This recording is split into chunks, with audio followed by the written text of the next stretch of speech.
Hello students, कैसे हैं आप लोग। स्वागत है आपका हमारे YouTube channel Rameez NEET biology classes में। आज के इस वीडियो सेक्शन में स्टूडेंट्स हम लोग बात करने वाले हैं एरिथ्रोब्लास्टोसिस फीटालिस कंडीशन की। ये कंडीशन किससे रिलेटेड होती है? This condition is related to Rh blood group. ये किससे रिलेटेड है? आरएच फैक्टर से रिलेटेड होती है ये कंडीशन। और ये कंडीशन स्टूडेंट्स कब एराइज होती है? जब क्या होता है, it arises when the mother is RH negative. Mother कैसी होती है? RH निगेटिव होती है। और जो फीटस होता है ये कैसा होता है? फीटस इज RH पॉजिटिव। RH फैक्टर की डिटेल में बात हम लोग पिछले वीडियो में कर चुके हैं, तो अगर अभी तक आपने पिछला वीडियो नहीं देखा है तो प्लीज आप उस वीडियो में जाकर RH फैक्टर या RH ग्रुपिंग के बारे में डिटेल में पढ़ सकते हैं। तब आपको ये टॉपिक बहुत आसानी से समझ में आ जाएगा। तो आइए देखते हैं यहाँ पर क्या हो रहा है। यहाँ पर देखिए क्या है, मदर RH निगेटिव है स्टूडेंट्स और फीटस जो है ये RH पॉजिटिव है। तो होता क्या है, जब कोई ब्लड ग्रुप नेगेटिव होता है, जब कोई ब्लड ग्रुप नेगेटिव होता है यानी कि एक पर्टिकुलर एंटीजन उसके पास नहीं है, तो उसकी बॉडी क्या करेगी? उस पर्टिकुलर एंटीजन के लिए एंटीबॉडीज बनाने लगेगी। अगर वो एक्सपोज होता है उस एंटीजन से, तब क्या होगा स्टूडेंट्स? वो पर्टिकुलर बॉडी उस पर्टिकुलर ब्लड ग्रुप पर पाए जाने वाले एंटीजन के खिलाफ एंटीबॉडीज बनाने लगेगी। जैसे अगर मेरा blood group for example negative है, यानी कि मेरी बॉडी में RH फैक्टर नहीं है, ठीक है। तो अब अगर हमारी बॉडी में पॉजिटिव ब्लड ग्रुप आता है तो अब वो जो ब्लड ग्रुप आ रहा है वहां पर RH एंटीजन मौजूद है और हमारी बॉडी में RH एंटीजन नहीं है, तो हमारी बॉडी क्या करेगी? उस RH के फैक्टर के लिए क्या करेगी? एंटीबॉडीज का निर्माण करेगी और वो एंटीबॉडीज जाकर उस RH फैक्टर से चिपक जाएगी और क्लंपिंग हो जाएगी। इस क्लंपिंग की वजह से ब्लड वेसल्स चोक होने लगेगी और हेमोलिसिस होगी, यानी कि डिस्ट्रक्शन ऑफ RBC होने लगेगा। तो खैर यहां पर क्या होता है, जब मदर RH नेगेटिव और फीटस RH पॉजिटिव होता है तब एक कंडीशन एराइज होती है। होता क्या है यहां पर students? Development is normal. Development is normal. Development जो होता है नॉर्मल होता है because the blood of both mother and foetus are separated by, ये किसके द्वारा सेपरेटेड रहते हैं? अलग रहते हैं students. They are separated by placenta. ये प्लेसेंटा के थ्रू क्या होते हैं? ये दोनों ही अलग रहते हैं, यानी कि बच्चे का ब्लड बच्चे की बॉडी में रहेगा और मदर का ब्लड यानी मैटरनल ब्लड मदर की बॉडी में रहेगा, और ये प्लेसेंटा जो एक बैरियर है उसकी मदद से अलग रहते हैं, ठीक है। तो यानी कि जो डेवलपमेंट होता है नॉर्मल होता है फर्स्ट प्रेगनेंसी में। बात को गौर से समझिएगा। ड्यूरिंग फर्स्ट प्रेगनेंसी, पहली प्रेगनेंसी के समय क्या होता है? डेवलपमेंट नॉर्मल होता है। But during parturition, during parturition जिस समय बच्चा पैदा हो रहा होता है उस समय ऐसा हो सकता है, ऐसा हो सकता है कि some blood of the foetus crosses the placenta and reaches the body of mother। ये ब्लड जो है ये किसी भी कारणवश प्लेसेंटा को क्रॉस करके मदर की बॉडी में चला जाता है। और मदर की बॉडी कैसी है स्टूडेंट्स? मदर की बॉडी है RH नेगेटिव सॉरी मदर की बॉडी RH नेगेटिव है। और अब क्या होगा? मदर की बॉडी थोड़ा सा ब्लड आया है, देखिए सम ब्लड ऑफ द फीटस, बहुत कम मात्रा में ब्लड जो है वो फीटस का मदर की बॉडी में गया। तो अब क्या करेगी? मदर की बॉडी जो है, मदर्स बॉडी या फिर मदर का जो इम्यून सिस्टम है, it will make antibodies, it will make RH antibodies. बात समझिएगा, यहां पर RH एंटीबॉडीज बनेगी दैट विल डिस्ट्रॉय द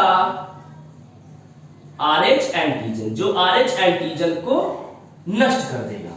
ठीक है, और पहली डिलीवरी एकदम नॉर्मल होगी, वहां पर किसी भी प्रकार की कोई भी समस्या नहीं होगी। लेकिन अब ह्यूमन के इम्यून सिस्टम का स्टूडेंट एक बड़ा इंपॉर्टेंट फीचर होता है, इस फीचर को हम लोग कहते हैं मेमोरी। एक्चुअल में ये जो रिस्पॉन्स प्रोड्यूस होगा, ये जो मदर की बॉडी एंटीबॉडीज बनाएगी, ये बहुत स्लोली बनेगी, स्लो फॉर्मेशन होगा, यहां पर स्लो फॉर्मेशन होगा, यानी बहुत स्लो रिस्पॉन्स आएगा, और ये रिस्पॉन्स कहा जाएगा प्राइमरी रिस्पॉन्स। ये क्या कहलाएगा? प्राइमरी रिस्पॉन्स कहलाएगा। यानी कि मदर की बॉडी देखेगी उस RH एंटीजन को, फिर डिफरेंशिएट करेगी कि भाई ये RH एंटीजन तो हमारी बॉडी में मिलता नहीं है, इसका मतलब ये RH एंटीजन हमारा एनिमी है, और अब हम एनिमी से लड़ने के लिए क्या करेंगे, हम लोग एंटीबॉडीज बनाएंगे, और वो एंटीबॉडीज फिर बनेंगी और फिर जाकर के क्या करेंगी, एंटीजन्स को मारेगी। ठीक है, लेकिन ये जो प्राइमरी रिस्पॉन्स होगा ये स्लो होगा, लेकिन जब ऐसा हो रहा होगा उसको मार भी देगी, बच्चे के जो ब्लड आया है उसको नष्ट भी कर देगी, उसके एंटीजन को मार भी देगी, लेकिन ये बहुत स्लो होगा क्योंकि थोड़ा सा ब्लड आया है, तो स्लो प्रोसेस में भी वो बहुत ज्यादा नुकसान नहीं पहुंचा पाएगा मदर की बॉडी को। ठीक है, और मदर की बॉडी एंटीबॉडीज बनाएगी प्राइमरी रिस्पॉन्स में और उसको नष्ट कर देगी। लेकिन अब ये जो प्राइमरी रिस्पॉन्स है, इसके कारण जो मेमोरी जनरेट होगी वो स्टोर हो जाएगी इम्यून सिस्टम में। यानी कि अब मदर की बॉडी को अगर फ्यूचर में क्या होता है, RH एंटीजन से एक्सपोजर होता है, तब वो बिल्कुल भी समय नहीं लगाएगी। ठीक है, तब वो बिल्कुल भी समय नहीं लगाएगी एंटीबॉडीज को प्रोड्यूस करने में, और फिर क्या प्रोड्यूस होगा, सेकेंडरी रिस्पॉन्स प्रोड्यूस होगा, and this secondary response will be far more faster than the primary response. यानी कि अब अगर फर्दर क्या होता है, अब अगर फ्यूचर में प्रेगनेंसी होती है फिर से, और फिर से बच्चे का ब्लड कैसा होता है, RH पॉजिटिव होता है, और किसी कारणवश वो ब्लड मदर की बॉडी से एक्सपोज हो जाता है, तो क्या होगा, यहां पर मदर की बॉडीज पूरे जेस्टेशन पीरियड क्या करेगी स्टूडेंट्स, एंटीबॉडीज का फॉर्मेशन करती रहेगी। और फिर क्या होगा, जब एंटीबॉडीज का फॉर्मेशन करती रहेगी स्टूडेंट्स, तो ये एंटीबॉडीज जो होती है, ये पूरे जेस्टेशन पीरियड बच्चे की बॉडी में पाई जाने वाली एंटीबॉडीज को नष्ट, बच्चे की बॉडी में पाए जाने वाला जो एंटीजन यानी जो ब्लड है उसको मारती रहेगी, और 9 महीने के बाद जो बच्चा पैदा होगा वो बहुत ज्यादा वीक होगा, he will be highly anaemic, यानी उसमें ब्लड की कमी बहुत ज्यादा होगी, और इस कंडीशन को कहेंगे haemolytic disease of newly born. ठीक है, और उसको जॉन्डिस भी हो सकता है, और इस बीमारी को हम लोग कहते हैं, इस कंडीशन को हम लोग कहते हैं एरिथ्रोब्लास्टोसिस फीटालिस। तो उसके आगे से मैं आपको समझाने की कोशिश करता हूं। प्राइमरी रिस्पॉन्स है, अब the effect of primary response आया, प्राइमरी रिस्पॉन्स से एंटीबॉडीज बनी, इन एंटीबॉडीज ने क्या कर दिया, एंटीजन्स को नष्ट कर दिया।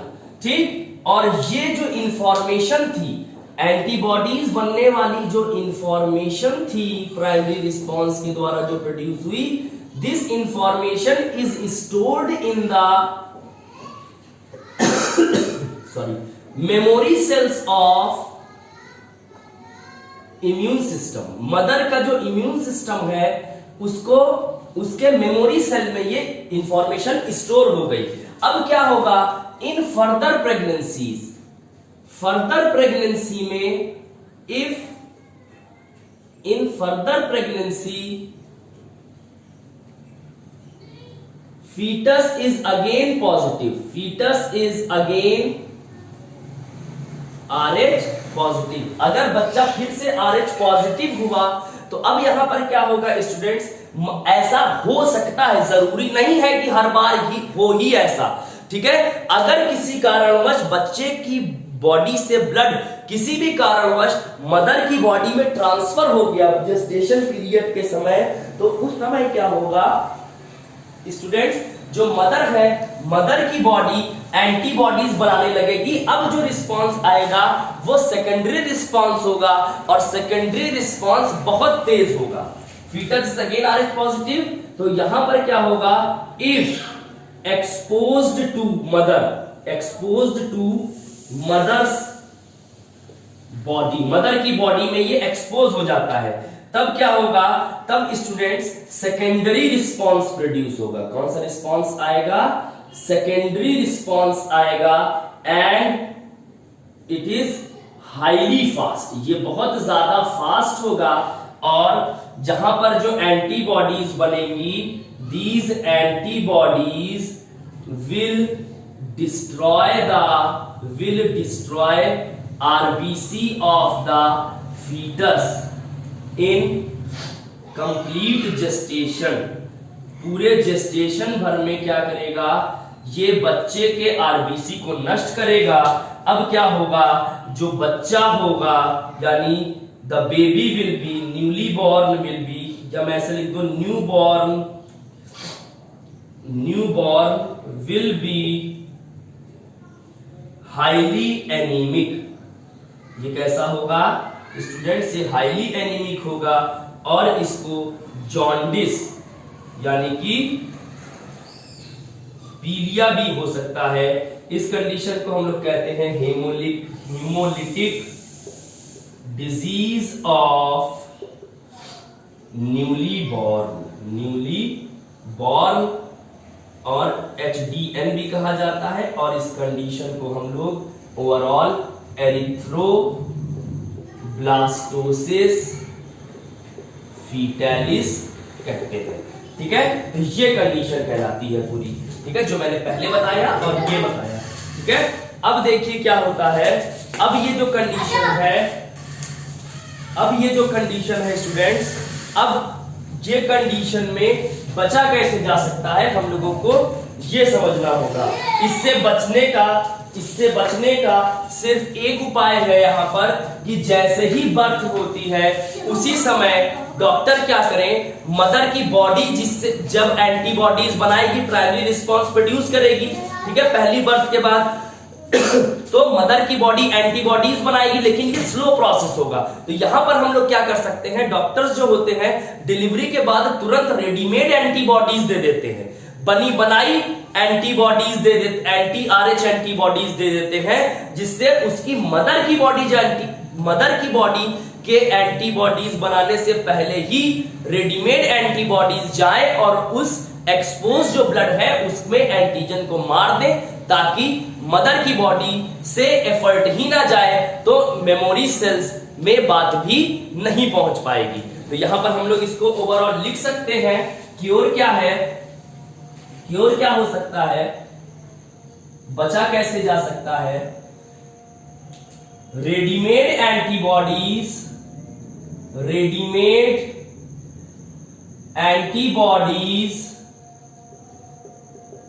आर, या ऐसे लिखूं मैं, रेडीमेड